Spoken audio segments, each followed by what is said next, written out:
Salut, c'est Dardar. C'est quoi? Dardar, c'est l'histoire d'une œuvre d'art. De l'art.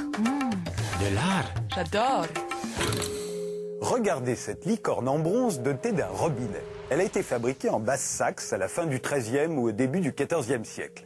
Des aquamaniles comme celui-ci, du latin aqua qui veut dire eau, et manus, qui veut dire main, apparurent sur les tables européennes à la fin du Moyen-Âge. C'était un peu les ancêtres des lavabos, car ils permettaient aux convives de se laver les mains avant le repas.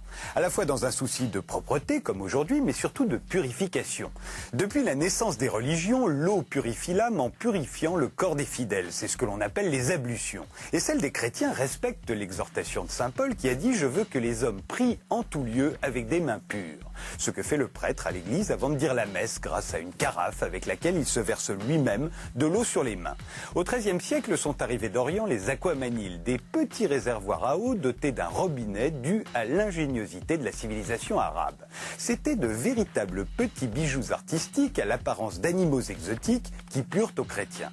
Les bronziers du nord de l'Europe se dépêchèrent de les imiter en représentant des animaux et des créatures chimériques inspirés du répertoire symbolique de l'église, si cher à l'esprit fantasque des gens du Moyen-Âge.